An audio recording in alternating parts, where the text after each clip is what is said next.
Bíblia, no livro de Atos dos Apóstolos, capítulo 11, do versículo 19 ao 30, Atos dos Apóstolos, versículo 11, capítulo 11, do versículo 19 ao versículo de número 30.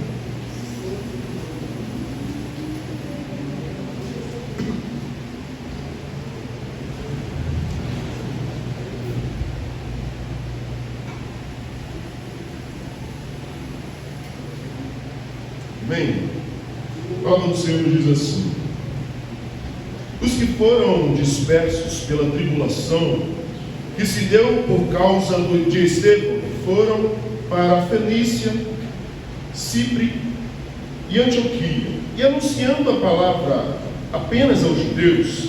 Mas havia entre eles alguém que tinha vindo de Chipre e Cirene, os quais entraram em Antioquia e falaram também aos gregos, anunciando e exaltando o Evangelho do Senhor Jesus.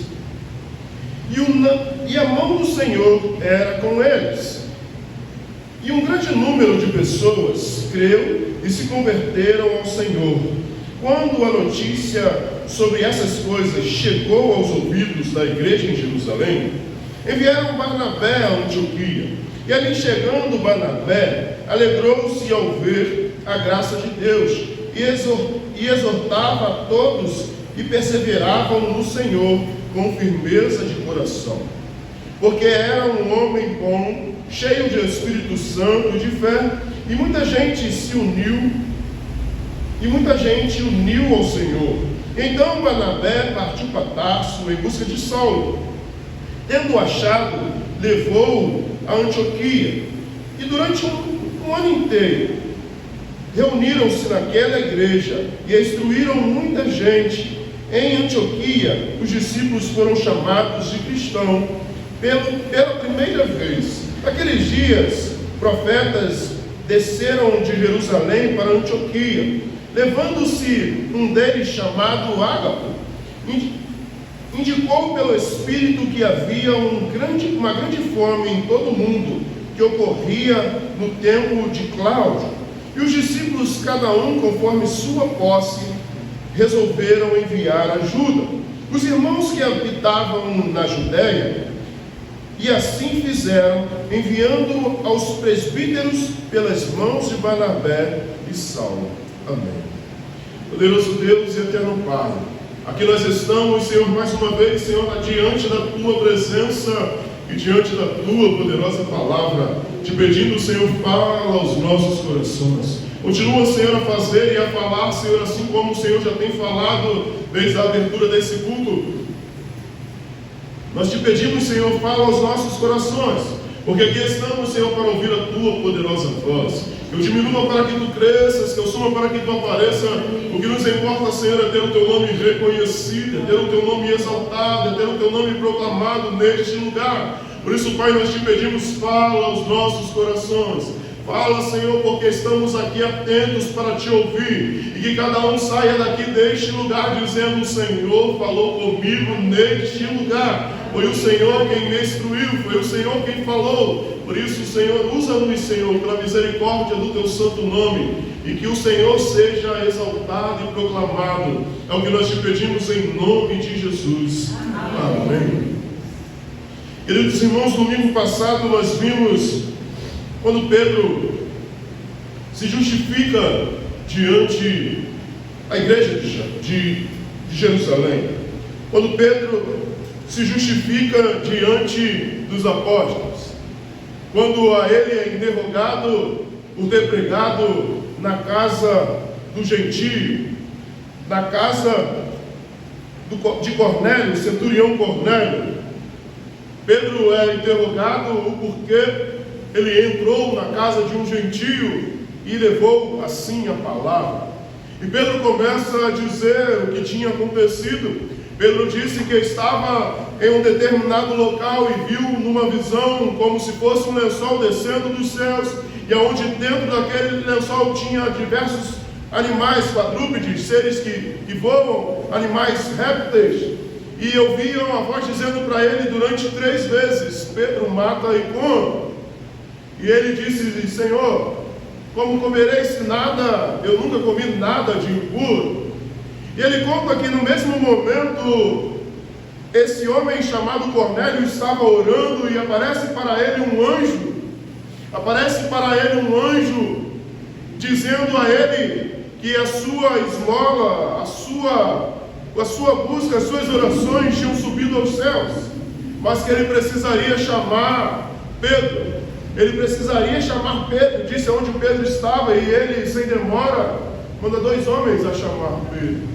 E por isso Pedro está dizendo, e começou a pregar a palavra de salvação. E nesse texto, no capítulo 11, ele vai dizer que ele te dirá palavras pelas quais sereis salvos, tu e a tua casa. E Pedro, contando esse relato, diz que ao começar a pregar a palavra, o Espírito Santo desceu sobre aquele povo, e eles receberam o Espírito Santo e começaram a glorificar e exaltar o nome do Senhor em outras línguas. Então Pedro disse àqueles discípulos que o interrogavam e diziam por que ele tinha entrado naquele lugar. E ele disse: poderei eu ir contra a vontade do Senhor? E eles glorificaram e exaltaram o nome do Senhor. Deus desceu o Espírito Santo em Atos dos Apóstolos, capítulo 2, e aqueles que ali estavam naquela casa começam a falar em outras línguas, de maneira que aqueles que estavam naquela região começam a ouvir eles falando nas suas línguas maternas, porque Deus queria e sempre quis anunciar o Evangelho a todas as línguas, nações e povos. Por isso ele enviou o seu Filho para morrer no meu e no seu lugar, para nos redimir e para nos salvar de todo o pecado, a justiça. Mas nós estamos diante de um texto onde o Evangelho é pregado agora aos gregos, aos gentios, aos romanos. Nós estamos diante agora do Evangelho onde vai contar, e o contexto desse texto é após a dispersação pela tribulação que deu a causa de Estevão. O contexto desse texto é quando Estevão começa a pregar e anunciar a palavra do Senhor, e ele ali é apedrejado por pregar o Evangelho de Cristo Jesus.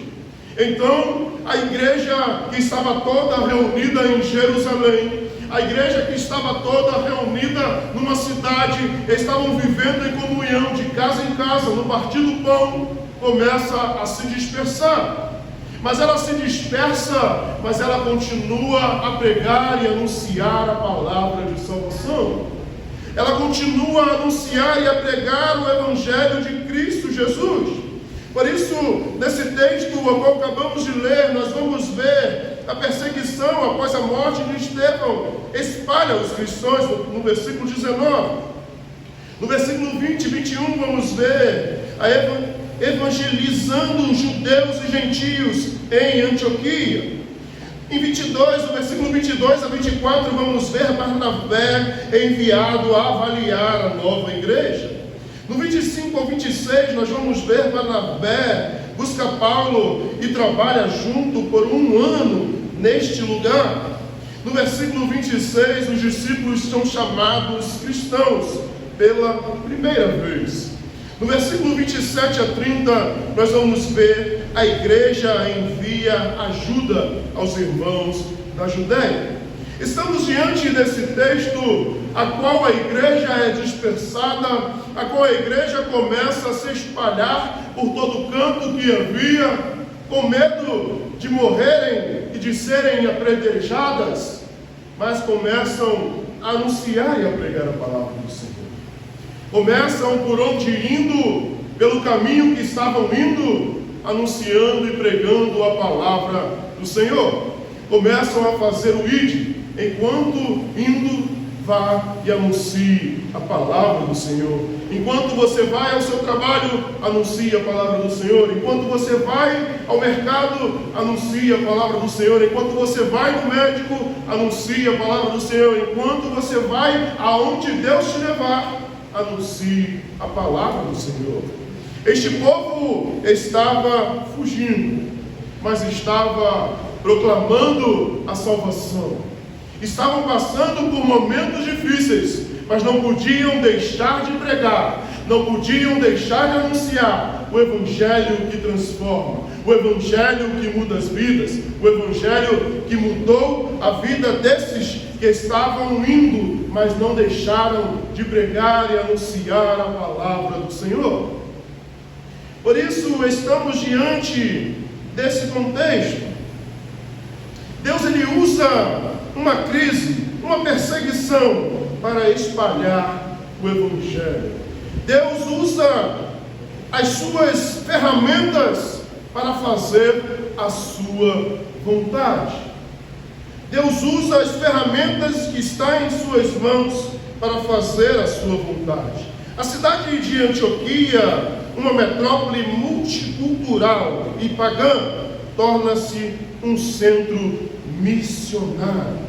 Essa cidade era a terceira cidade da Assíria, maior cidade em condições de pessoas da Assíria, aonde os romanos, o poderio, possuía aquele lugar. Naquela cidade, nesta região, eram cerca de 300 a 500 mil pessoas que habitavam nesta região. E nós vamos ver, neste sermão, vamos falar sobre uma igreja que evangeliza corajosamente. Do versículo 19 ao versículo de número 21, nós vamos ver uma igreja que evangeliza corajosamente. Por isso, o tema que eu trouxe para esta mensagem para os amados irmãos é uma igreja que Deus pode usar.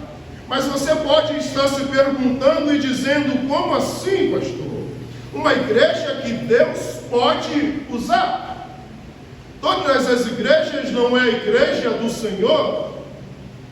A visão quando João tem em Apocalipse é de uma igreja onde o Senhor está à porta batendo. Muito é usado esse texto para o evangelismo, mas João está tendo a visão de uma igreja que se dizia abastarda, que se dizia possuir algo que não tinha, e Jesus estava dizendo: eis que estou à porta e bato.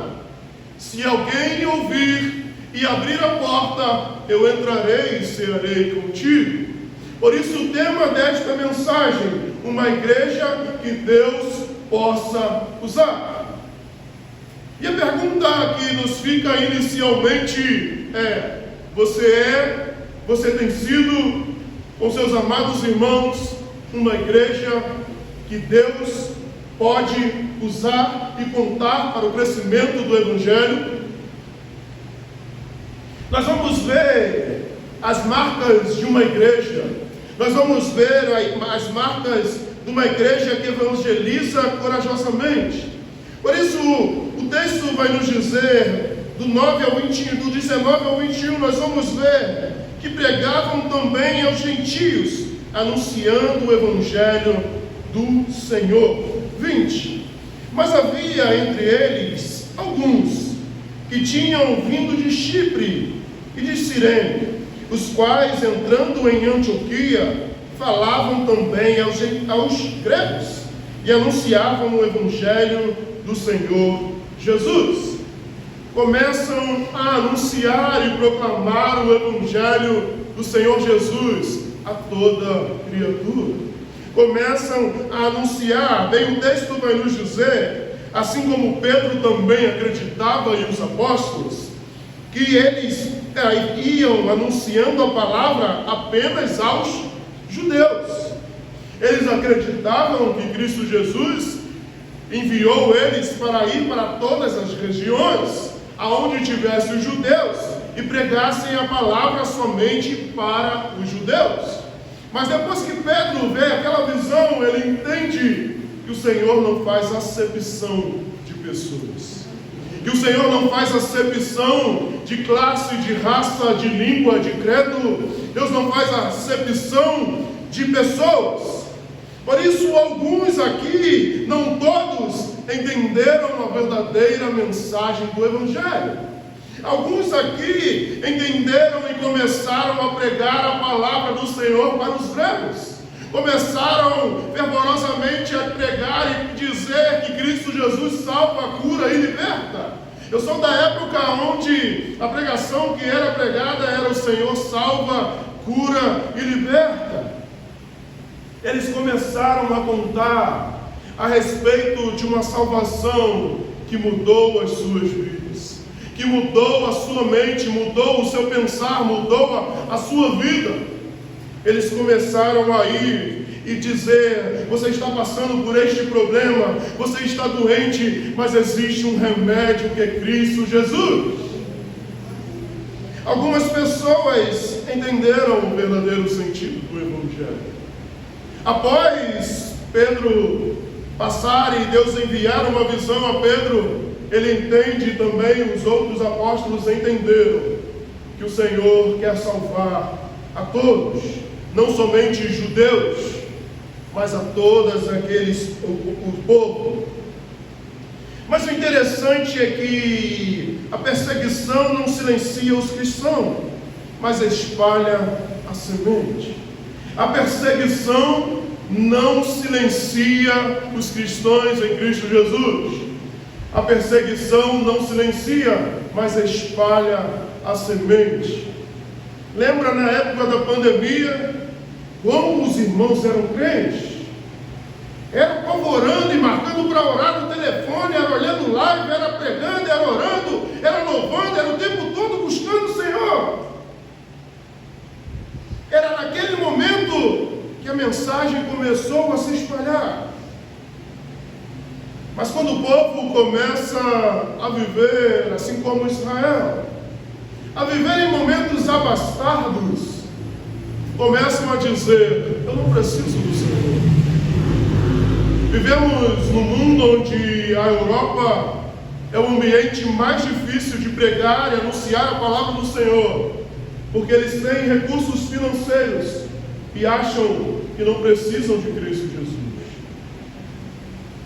É o local mais difícil onde a Junta Batista e todas as outras missões mundiais que vão pregar têm enfrentado dificuldades, e muitas igrejas fecharam na Europa. Eles acharem que já possuem recursos, já possuem dinheiro e não precisam de Cristo Jesus. Assim como a igreja apocalíptica, que tinha recursos, que eram bastardas, mas Jesus estava do lado de fora, batendo. Jesus estava dizendo: se alguém ouvir e abrir a porta, eu entrarei e cearei com ele. O problema do ser humano é que quando possui algo e tem algo, acha que só isso basta. Mas esqueceram de ler Eclesiastes de Salomão, e vai dizer que tudo é vaidade. É como correr atrás do vento. Mas aquela igreja, quanto mais perseguida, ela se espalhava e a semente era germinada. A semente era anunciada. O Evangelho era proclamado.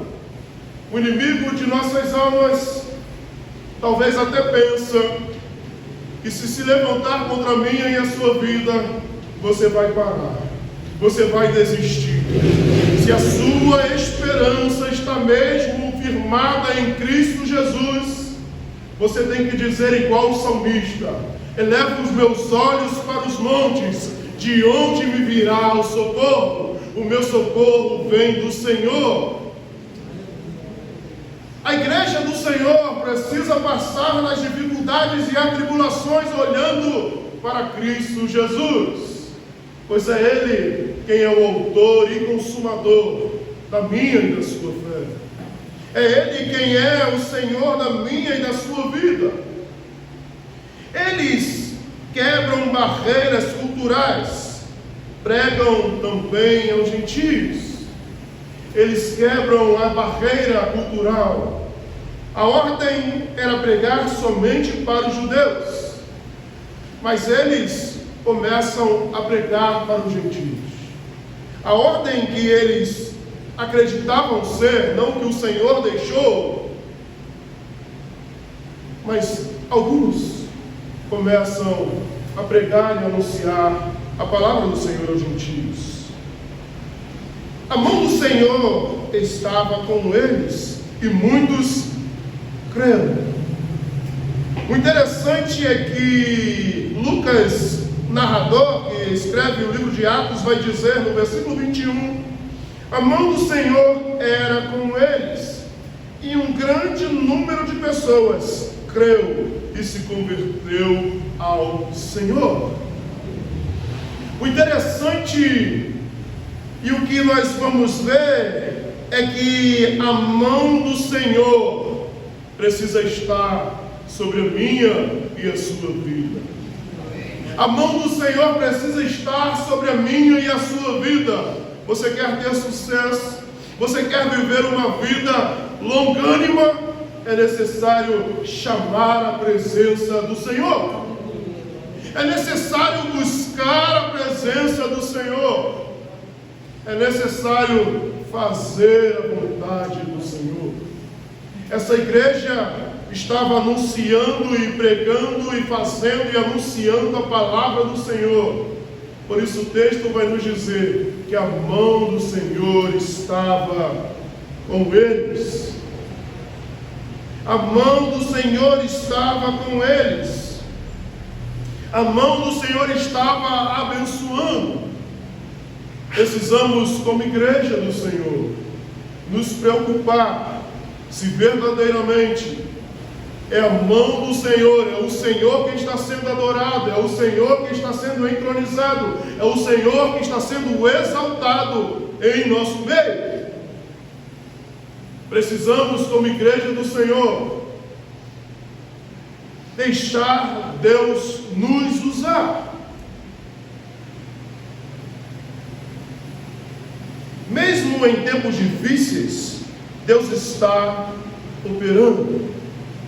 Mesmo em tempos difíceis, Deus não deixa de operar. A igreja estava sendo perseguida, mas a mão do Senhor era com aqueles que estavam indo e anunciando a palavra. A igreja do Senhor estava sendo oprimida, mas o Senhor estava com a sua mão estendida, guardando os céus. O Senhor não se esqueceu de mim e de você. O Senhor não se esquece de mim e de você. A palavra do Senhor vai nos dizer que pode ainda a mãe se esquecer do filho que amamenta, mas o Senhor nunca se esquecerá de mim e de você. Amém. Porque Ele se entregou e derramou o seu sangue na cruz do Calvário, para que todo aquele que nele crê tenha vida e vida eterna. A igreja deve ser encorajada, inclusiva, levando o Evangelho além das suas fronteiras. A igreja precisa anunciar e pregar o Evangelho. O Senhor não te traz todos os domingos, todas as quarta-feiras, todos os sábados, as quinta-feiras, somente para você ser cheio e você ficar dentro da sua casa, cheio, só louvando a Deus. Ele te chama todos os dias para você ser cheio da sua palavra, para você ser fortalecido pela palavra de Deus, para que você venha transbordar na vida das pessoas. É esse o intuito do Evangelho de Cristo Jesus.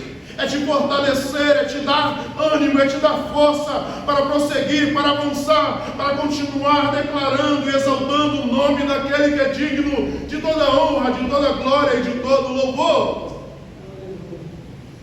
Precisamos, como igreja do Senhor, deixar o Senhor nos usar. Precisamos, como igreja do Senhor, deixar o Senhor usar e gastar as nossas vidas, se é que nós vivemos verdadeiramente para Ele. Se é que temos vivido, como Paulo diz, para a honra e glória do Senhor. Precisamos, como igreja do Senhor, quebrar barreiras.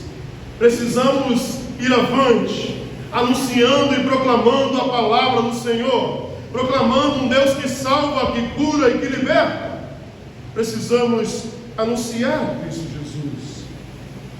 No versículo 22 ao 26, nós vamos ver uma igreja cheia da graça e discipulado. Uma igreja cheia da graça e discipulado, de aprendizados da palavra. Barnabé, homem bom, cheio do Espírito Santo de fé. O texto vai nos dizer, em 23, e ali chegando Barnabé, alegrou-se ao ver a graça de Deus e exortava a todos a permanecerem no Senhor com firmeza de coração. Barnabé estava ali. Barnabé, ao chegar ali a ser enviado pela igreja de Jerusalém, ele chega àquela cidade e, ao ver a graça do Senhor, a graça de Deus, ele começa, exortava os irmãos, aquilo que eu e você fomos chamados, suportai-vos uns aos outros, dê suporte uns aos outros. Exortava os irmãos a permanecerem no Senhor com firmeza de coração. Com firmeza de coração. Não é algo passageiro, não é algo que o vento leva, mas com firmeza de coração. É crendo de todo o coração no Senhor. Porque quando você crê verdadeiramente que Deus salva, porque quando você crê verdadeiramente que Deus tem a resposta, porque quando você crê verdadeiramente que é o Senhor quem te sustenta, é Ele quem te guarda, você não corre para lado nenhum, você olha em direção ao alvo, dobra os seus joelhos e clama àquele que pode te responder. Quando você crê verdadeiramente em Cristo Jesus e nas promessas que Ele fez, você crê de todo o coração, você o busca, você o adora, porque é Ele quem te sustenta, é Ele quem te guarda, é Ele que vem, é dele que vem todas as respostas de vida eterna para a minha e para a sua vida. Por isso, Barnabé se alegra e exorta aqueles irmãos a persistirem no Senhor com a firmeza de coração. 24, porque era um homem bom, cheio do Espírito Santo e de fé, e muita gente se uniu ao Senhor. Barnabé era um homem dedicado ao Senhor. Barnabé era um homem cheio do Espírito Santo e de fé, e muita gente se uniu ao Senhor. Precisamos ser cheios do Espírito Santo. E o que ser cheio do Espírito Santo, pastor? Lá em Gálatas, capítulo 5, vai nos dizer sobre o fruto do Espírito. Ser cheio do Espírito Santo de Deus é possuir os frutos do Espírito e agir e ser dominado pelo fruto do Espírito em sua vida. E o que é isso? Longanimidade, bondade, temperança, domínio próprio.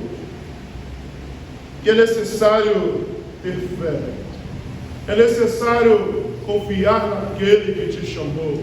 É necessário crer no Senhor que te chamou, pois Ele cuida e Ele realiza a tua obra na minha e na sua vida. Barnabé reconhece a graça de Deus na nova igreja e se alegra. Barnabé se alegra em ver o Senhor agindo.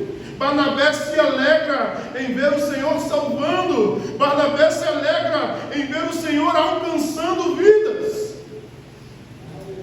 Nós vivemos num mundo onde, quando temos ou colocamos projetos para evangelizar, para fazer, as pessoas dizem, não vai dar certo. Já cantando. Mas isso aí dá trabalho demais. Mas não. Mas quando tudo começa a dar certo, aí aparecem os engenheiros de obra pronta. Não, aí eu falei que ia. Não, eu disse que que nem dá certo. Não, mas para ir junto, caminhar, é difícil. Ninguém quer cavar poço. Não. Eu quero beber água limpa, agora cavar o poço, quero não. Barnabé ia lá, foi lá. Barnabé ficou feliz. Barnabé se alegrava, o evangelho que a igreja crescia, o evangelho do Senhor. Barnabé se alegrava em ver a graça de Deus na nova igreja e se alegrava. Ele encorajava os novos convertidos a permanecerem firmes. Você tem encorajado os novos convertidos a permanecerem firmes? Ou você entra e sai da igreja sem falar com ninguém? Você, como cristão em Cristo Jesus, tem encorajado os novos convertidos a permanecerem firmes? Tem buscado saber como é que está a vida do seu irmão?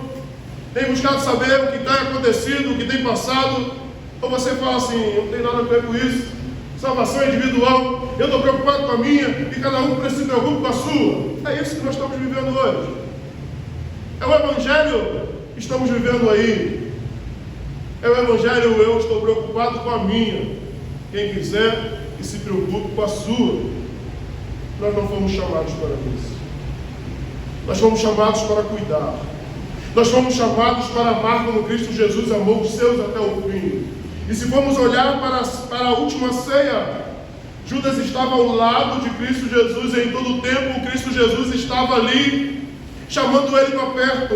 Em todo o tempo Jesus estava ali mostrando para ele que ele estava dando honra a ele, que ele estava comendo no mesmo prato que Cristo Jesus. Jesus amou os seus até o fim. Pedro, que o negou 3 vezes, ele amou até o fim. Jesus os amou até o fim, ele nos chama para viver este amor. É esse amor que Cristo Jesus nos chama para viver. O amor que dá a vida pelos nossos irmãos, que dá a vida por Cristo Jesus. É esse amor que Jesus nos chama para viver. Esse amor que você dá suporte uns aos outros. Precisamos fazer como Barnabé, encorajar os novos convertidos a permanecerem firmes. Você precisa acolher aqueles que o Senhor trará e entrará por essas portas. Porque o Senhor enviará pessoas que precisarão de um abraço. Pessoas que não precisarão talvez de palavras, mas que precisará de um abraço. Precisará de um aconchego. Precisará ser acolhidas. E você tem sido essa igreja que o Senhor pode te usar? Você tem sido a igreja de Cristo Jesus que Ele te usa?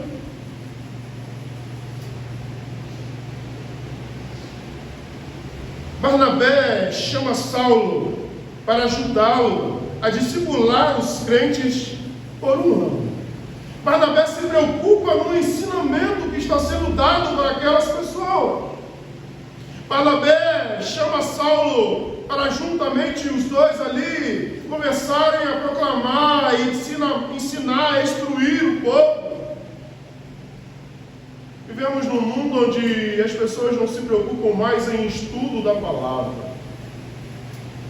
Quando diz que aqui no sábado nós temos às 18h30 o estudo bíblico, pastor, mas eu vou viver para a igreja, eu vou ficar o tempo todo lá, daqui a pouco eu levo meu colchão. É isso. E pessoas não querem aprender sobre a palavra do Senhor. Pessoas não têm o interesse de se relacionar com Deus. Pessoas têm ido a igrejas para fugir do fogo do inferno, mas não porque querem adorar, exaltar e engrandecer aquele que é digno de toda honra, de todo louvor e de toda exaltação. Barnabé se preocupa em ensinar. Por isso, no versículo 25, vai nos dizer que então partiu para Tarsus em busca de Saulo. E tendo achado, levou-o para Antioquia e durante um ano inteiro reuniram-se naquela igreja e instruíram muita gente. Instruíram muita gente. A ponto daqueles irmãos, ali os discípulos são chamados cristãos pela primeira vez.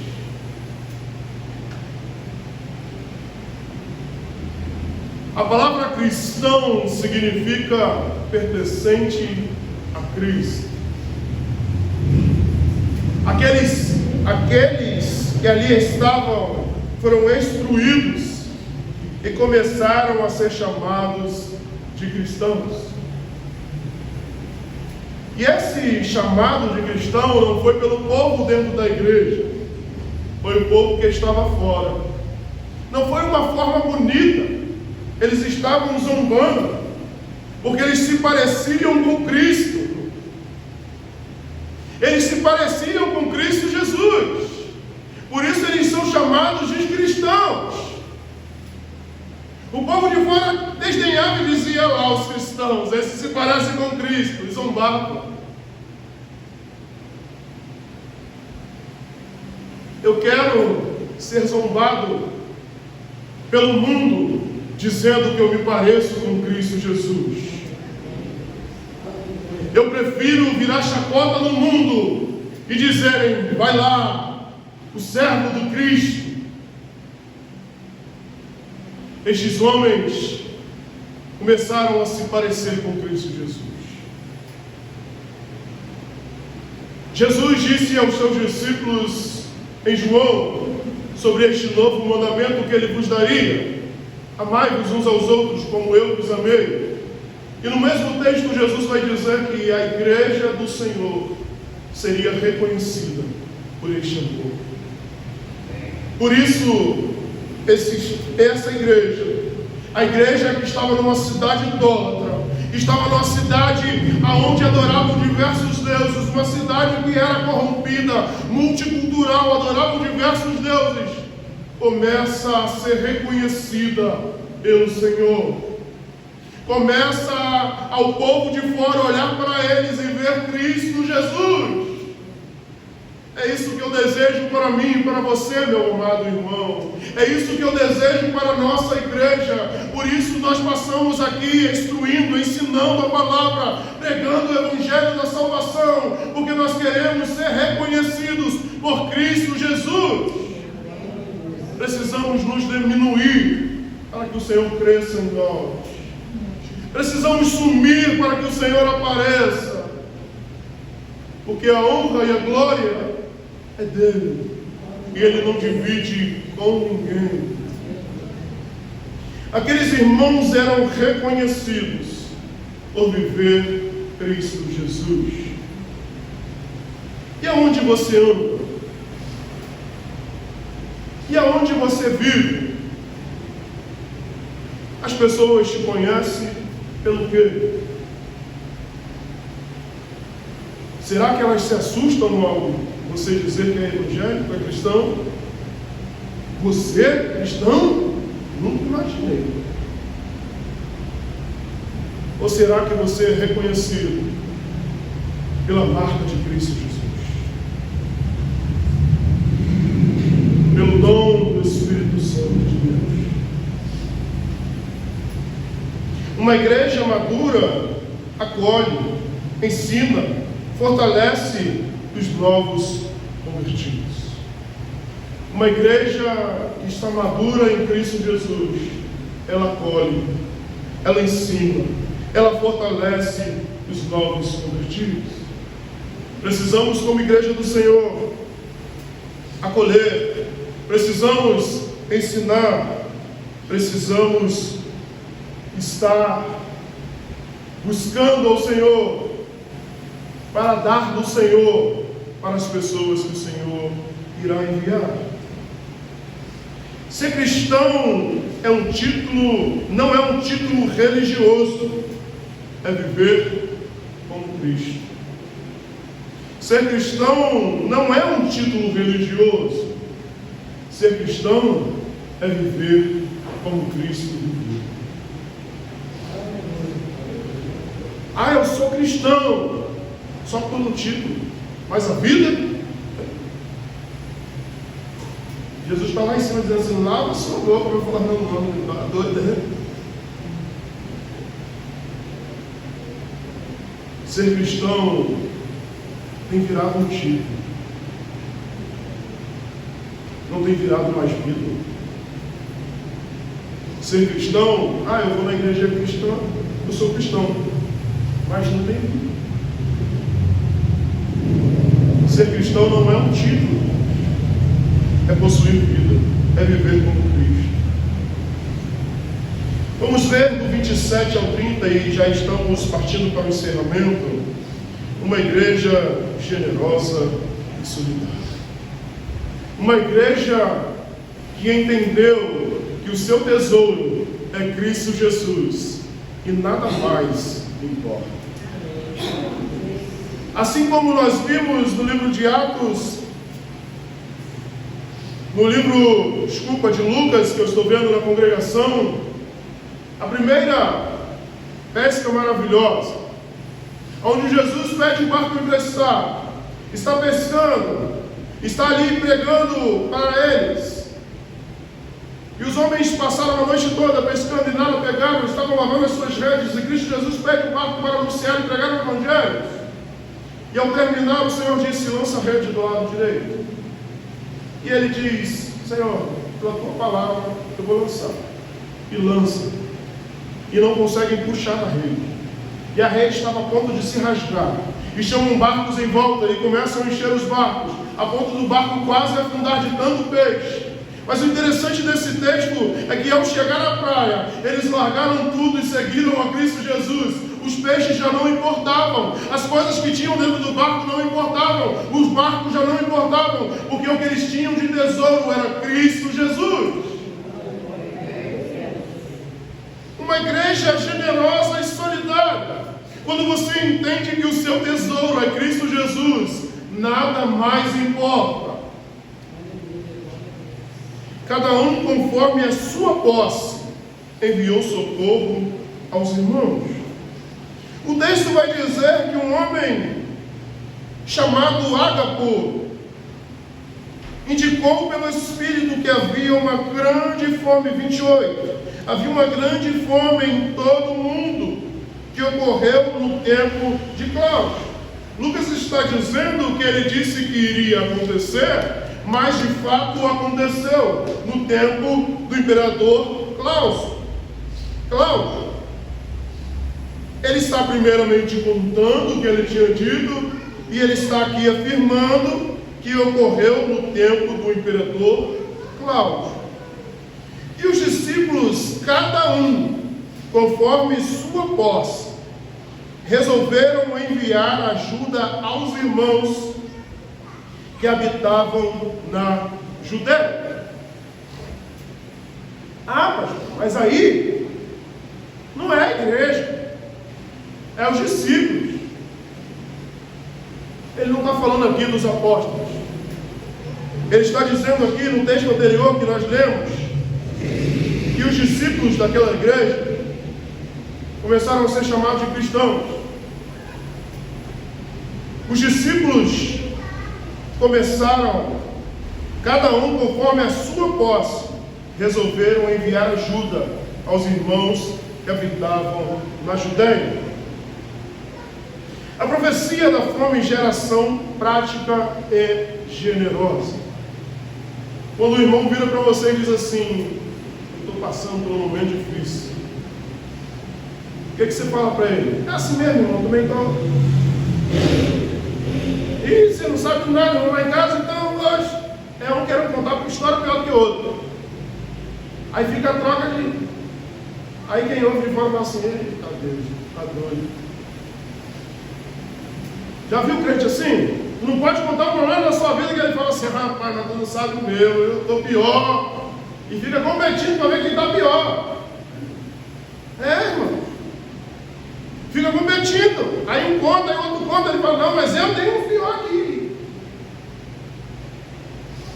Mas aqueles irmãos ouviram e agiram. Talvez Deus tenha chamado pessoas para contar a sua vida para você, porque o Senhor quer que você seja generoso. O Senhor tem levado pessoas a falar para vocês, porque o Senhor quer te usar. O Senhor quer te usar e quer que você tenha o Senhor como prioridade em sua vida. E os pastores e teólogos vão dizer que é aqui que se mostra um verdadeiro cristão. Quando o bolso se converte a molho. É crente de verdade. Porque às vezes as pessoas falam, não, eu sou crente, mas meu bolso não posso dar não posso fazer não. Não, eu sei que Jesus, mas o problema é dos outros, não. E aí você vai morar no céu com esse irmão como? Esse irmão que você não amou como Cristo Jesus amou. Esse irmão que passou fome, estava com frio, estava nu, estava estrangeiro, estava preso. Como? Me diz. Que evangelho é esse? Que evangelho é esse? Meu é meu, o meu irmão é nosso. Que evangelho é esse, você viu? Precisa gerar em você praticidade de generosidade. A igreja de Antioquia não é indiferente à necessidade dos irmãos distantes. A igreja de Antioquia bateram no peito e disse, não, o problema deles é nosso. Nós temos, nós vamos dar. Alguém bate às vezes na sua casa e pede lá uma xícara de açúcar, você fala, ih, irmão, tá bem, nem fui no mercado, não fiz compra ainda. Está difícil. A gente pede aqui para trazer segunda-feira, segundo domingo do mês, é o domingo de premissas. Não dá nem para montar a cesta. E aí eu vou lá, faço compra no mercado, o recurso da igreja, porque o recurso da igreja é para isso. Aí as pessoas dizem, não, mas você tem que perguntar e pedir. Ué, irmãos, todo domingo, segundo domingo do mês, é dia de premissas.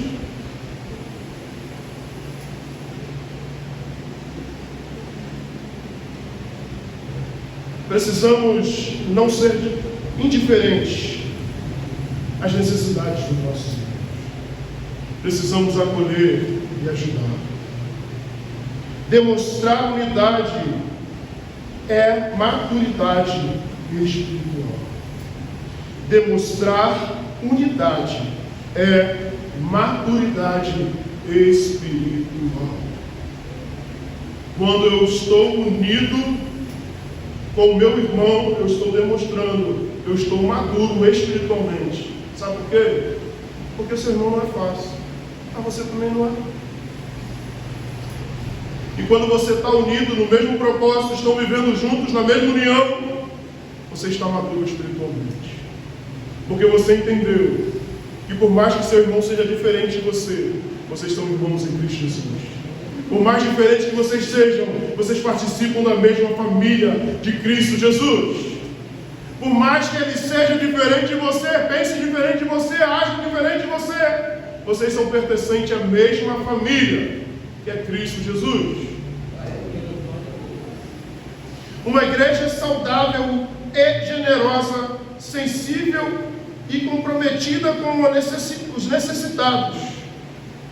Precisamos ser uma igreja saudável, generosa, sensível e comprometida com os necessitados.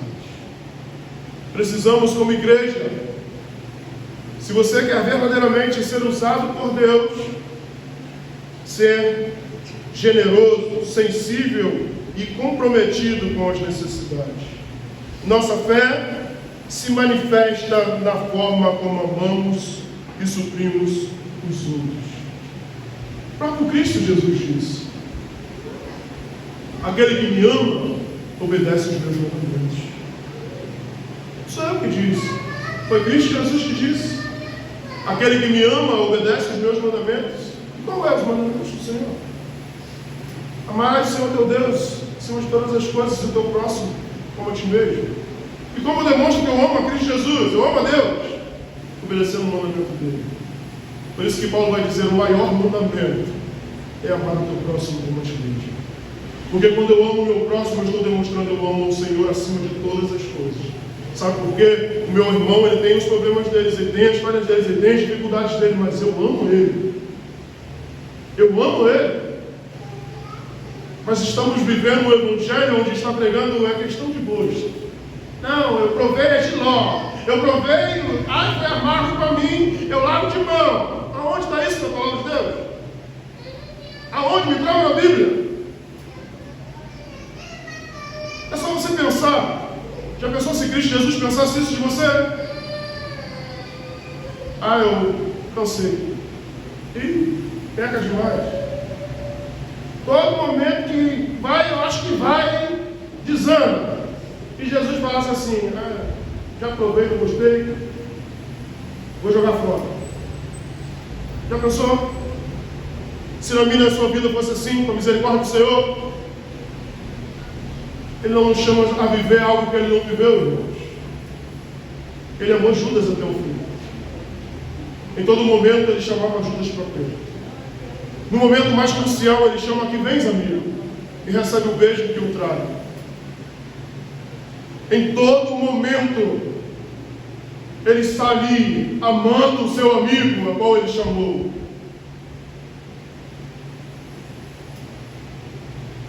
Mas nas mídias, nas grandes igrejas, é pregado o evangelho de gosto. Não, você não é obrigado a andar com o seu irmão. Não é obrigado a viver a unidade. Aí chegar no céu, você vai morar no primeiro andar e vai andar no segundo. Vai?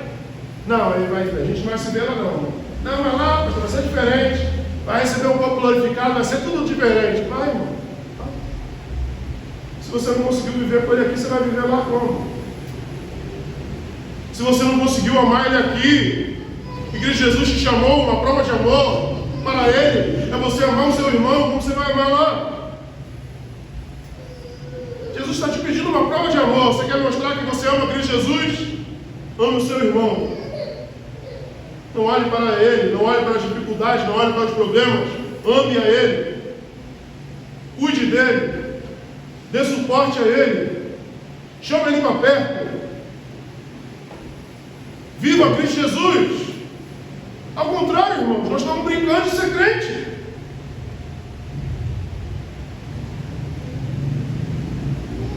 Nossa fé se manifesta na forma como amamos e suprimos o outro.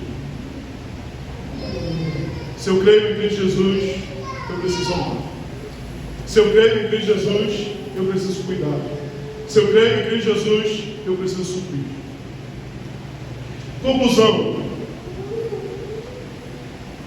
A igreja de Antioquia, ou a verdadeira igreja, evangeliza corajosamente. A igreja que deixa ser usada por Deus, a igreja que Deus pode usar, ela evangeliza corajosamente. Ela proclama e anuncia a palavra. A igreja que Deus pode usar, discipula com graça e firmeza. A igreja que Deus pode usar, serve com generosidade e amor prático. Amor prático. Eu amo. Cadê? Falar que amo é fácil. É necessário viver. Amém? Poderoso Deus e eterno Pai.